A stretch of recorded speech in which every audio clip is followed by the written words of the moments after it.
বিসমিল্লাহির রহমানির রহিম। আসসালামু আলাইকুম রহমতুল্লাহ। কেমন আছেন আপনারা? আশা করি অনেক ভালো আছেন। আমিও মহান আল্লাহ পাকের রহমতে অনেক ভালো আছি, আলহামদুলিল্লাহ। তো আজকে আমি আপনাদের মাঝে হাজির হয়েছি নতুন আরেকটি ভিডিওতে। আর আজকের এই ভিডিওটা হচ্ছে ক্লাসিফিকেশন অফ ভার্ব, মানে ভার্বের শ্রেণী বিভাগ নিয়ে আলোচনা করব। এবং এখানে ভার্ব রিলেটেড যে কোশ্চেনগুলো পরীক্ষায় আসে, সেই কোশ্চেনগুলো আপনি কিভাবে পরীক্ষায় অ্যান্সার করে ফেলতে পারবেন সেটা আলোচনা করব। তো অবশ্যই ভিডিওটি শুরু থেকে শেষ পর্যন্ত কন্টিনিউ করেন। যারা আমার চ্যানেলটা এখনও সাবস্ক্রাইব করেননি দ্রুত সাবস্ক্রাইব করে দেবেন, আর যারা করেছেন তাদেরকে অসংখ্য অসংখ্য অসংখ্য ধন্যবাদ। ওকে, তো শুরুতে এখানে রয়েছে দুটি এমসিকিউ ভার্ব রিলেটেড আর কি। He gave me a pen. He gave me a pen. তো এখানে বলা হচ্ছে যে এইখানে এই যে গেভ রয়েছে, গেভ এটা আসলে কি ভার্ব? এটি কি ট্রানজিটিভ ভার্ব, নাকি ইনট্রানজিটিভ ভার্ব, নাকি জিরান্ড, নাকি পার্টিসিপল? তো এখানে উত্তরে বলা হচ্ছে কি ট্রানজিটিভ ভার্ব। এটা আমি মার্ক করে দিছি, তার মানে এটা অ্যান্সারটা কি হবে? Transitive verb. তো এটা কেন ট্রানজিটিভ ভার্ব হলো এটা আমরা এই ভিডিও শেষের দিকে বলবো ইনশাআল্লাহ। এরপর আরেকটি কোশ্চেন আছে, মাদার লাভস, এটি হচ্ছে ইনট্রানজিটিভ ভার্ব। তো এটিও কেন ইনট্রানজিটিভ ভার্ব হলো এটি ভিডিও শেষের দিকে বলে দেবো ইনশাআল্লাহ। ওকে, তো শুরুতে আসি ক্লাসিফিকেশন অফ ভার্বে, মানে ভার্বের শ্রেণী বিভাগে চলে আসি। ক্লাসিফিকেশন অফ ভার্ব মানে ভার্বের শ্রেণী বিভাগ। ওকে, ক্লাসিফিকেশন অফ ভার্ব। তো দেখেন, ভার্ব মূলত দুই প্রকার। একটি হচ্ছে ফাইনিট ভার্ব, আরেকটি হচ্ছে non finite verb. Finite verb এবং নন ফাইনিট ভার্ব। তো দেখেন, ফাইনিট ভার্বকে দুই ভাগে ভাগ করছে। একটি হচ্ছে প্রিন্সিপাল ভার্ব এবং অপরটি হচ্ছে অক্সিলারি ভার্ব। আবার প্রিন্সিপাল ভার্বকে কিন্তু দুই ভাগে ভাগ করছে। একটি হচ্ছে ট্রানজিটিভ ভার্ব এবং অপরটি হচ্ছে ইনট্রানজিটিভ ভার্ব।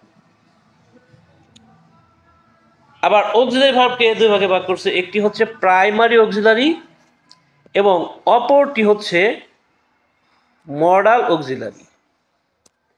একটি হচ্ছে প্রাইমারি অক্সিলারি এবং অপরটি হচ্ছে modal auxiliary. Non finite verb হচ্ছে তিন প্রকার।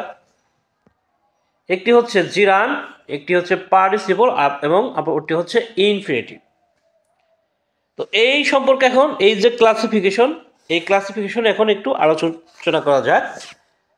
তো দেখেন যে ফাইনিট ভার্ব, ফাইনিট ভার্বটা হচ্ছে যে ভার্ব এর বক্তব্য শেষ হয়ে যায় তাকে ফাইনিট ভার্ব বলে। যেমন এখানে রয়েছে আই রাইট এ লেটার। তো এখানে যে রাইটটা রয়েছে, এই রাইটটা হচ্ছে কি, এই যে রাইট রয়েছে, রাইট, এই রাইটটা হচ্ছে কি ফাইনিট ভার্ব। কারণ এই রাইটের বক্তব্য শেষ হয়ে গেছে, অর্থাৎ এই রাইট এই ভার্বটার পরে আর অন্য কোনো ভার্ব নাই, যেই কারণে এটি হচ্ছে কি ফাইনিট ভার্ব।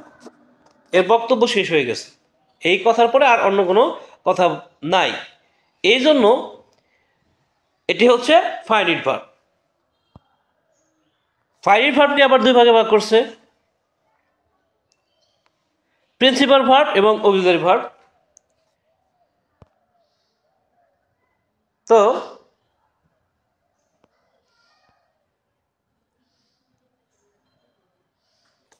প্রিন্সিপাল ভার্ব যেটা, যে ভার্ব অন্য কোনো ভার্বের সাহায্য ছাড়া অর্থ প্রকাশ করতে পারে তাকে প্রিন্সিপাল ভার্ব বলে। যেমন হি রিডস এ বুক। তো এখানে রিডসটা কি, এটি হচ্ছে প্রিন্সিপাল ভার্ব। তো এই যে রিডস এই ভার্বটা অর্থ প্রকাশ করার জন্য এই ভার্বটাই যথেষ্ট হয়েছে। এরপরে আর অন্য কোনো ভার্বের সাহায্যের কোনো প্রয়োজন হয় নাই, যেই কারণে এটা হচ্ছে কি প্রিন্সিপাল ভার্ব। তো প্রিন্সিপাল ভার্বকে আবার দুই ভাগে ভাগ করা হয়েছে। একটি হচ্ছে ট্রানজিটিভ ভার্ব এবং অপরটি হচ্ছে ইনট্রানজিটিভ ভার্ব। তো যে ভার্বের অবজেক্ট থাকে তাকে ট্রানজিটিভ ভার্ব বলে। যে ভার্বের অবজেক্ট থাকবে সেই ভার্বটা হচ্ছে কি ট্রানজিটিভ ভার্ব। যেমন এখানে আছে যে he help the wounded man, তিনি আহত লোকটিকে সাহায্য করলেন। তো উন্ডেড ম্যান মানে হচ্ছে কি আহত লোক। তো এই যে উন্ডেড ম্যান, এই হেল্প এই ভার্বটার পরে কিন্তু অবজেক্ট উন্ডেড ম্যান রয়েছে, যেই কারণে এখানে অবজেক্ট পাওয়া গেছে, যার কারণে এটা হচ্ছে কি এটা হচ্ছে ট্রানজিটিভ ভার্ব। মানে অবজেক্ট যদি থাকে ভার্বের পরে তাহলে সেটা হচ্ছে ট্রানজিটিভ ভার্ব। আর যে ভার্বের পরে অবজেক্ট থাকে না তাকে ইন্টারজেটিভ ভার্ব বলে। যেমন দি বেবি ক্রাইস, এখানে ক্রাইস রয়েছে, এই ক্রাইস এটা ভার্ব। তো এই ভার্বটার পরে কিন্তু এখানে আর কোনো অবজেক্ট নাই, that is why it is interjective verb. Okay, আশা করি যে প্রথম যে দুইটা এমসিকিউ আপনাদের বলছিলাম তো সেটার উত্তর পেয়ে গেছেন, যে কখন আপনি ইনট্রানজিটিভ ভার্ব ট্রানজিটিভ ভার্ব দাগাবেন এবং কখন ইন্টারজেটিভ ভার্ব দাগাবেন। এরপরে ফাইনাইট ভার্বের প্রকারভেদ তো দুইটা, একটা হচ্ছে প্রিন্সিপাল ভার্ব আর একটা হচ্ছে অক্সিলারি ভার্ব। তো অক্সিলারি ভার্ব কোনটা? যে ভার্ব অন্য কোনো ভার্বের সাহায্য ছাড়া অর্থ প্রকাশ করতে পারে না তাকে অক্সিলারি ভার্ব বলে। যেমন he is going to market. তো এখানে আমি যদি ধরে নেই যে এখানে গোয়িং এই শব্দটা নাই, তাহলে এটা কিন্তু অর্থ প্রকাশ করতে পারবে না, তাই না? তাহলে হি ইজ টু মার্কেট এটা তো অর্থপূর্ণ হইল না। তো এই জন্য যে ভার্ব এই ইজ ভার্বটা গোয়িং অর্থাৎ গোয়ের সাথে আইএনজি এই ভার্বের সাহায্য ছাড়া অর্থ প্রকাশ করতে পারতেছে না, দ্যাট ইজ হোয়াই এটি হচ্ছে অক্সিলারি ভার্ব। আর যদি অর্থ প্রকাশ করতে পারতো, অর্থাৎ যেমন আমরা এখানে যদি লিখি যে he is a teacher, he is a teacher,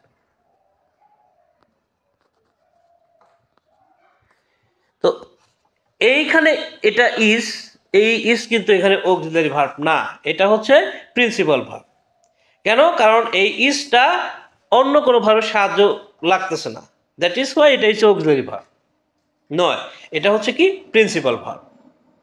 ওকে, অর্থাৎ এটা নর্মালি এটা অক্সিলারি, ইজটা হচ্ছে নর্মালি অক্সিলারি, ঠিক আছে, কিন্তু যেহেতু এই ইজ ভার্বের অন্য কোনো ভার্বের সাহায্যের প্রয়োজন হইতেছে না অর্থ প্রকাশ করার জন্য, যেমন হি ইজ এ টিচার, সে একজন শিক্ষক, তো এখানে ইজ দিয়ে কিন্তু অর্থ প্রকাশ হয়ে যাচ্ছে, যে কারণে এই ইজটা এখানে principal verb not auxiliary verb. Okay okay, আচ্ছা এবার আমরা অক্সিলারি ভার্বের প্রকারভেদ সম্পর্কে জানি। একটি হচ্ছে প্রাইমারি অক্সিলারি এবং অপরটি হচ্ছে মডাল অক্সিলারি।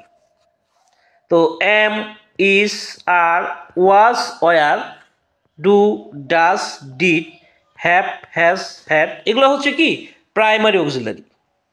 আর মডাল অক্সিলারি কোনগুলা? Can, could, shall, will, should, would, use to, may, might, must, have to, has to, had to এগুলোকে বলা হয় কি মডাল অক্সিলারি ভার্ব। তো এবার আসি নন ফাইনাইট ভার্ব। যে ভার্বের বক্তব্য শেষ হয় না তাকে নন ফাইনাইট ভার্ব বলে।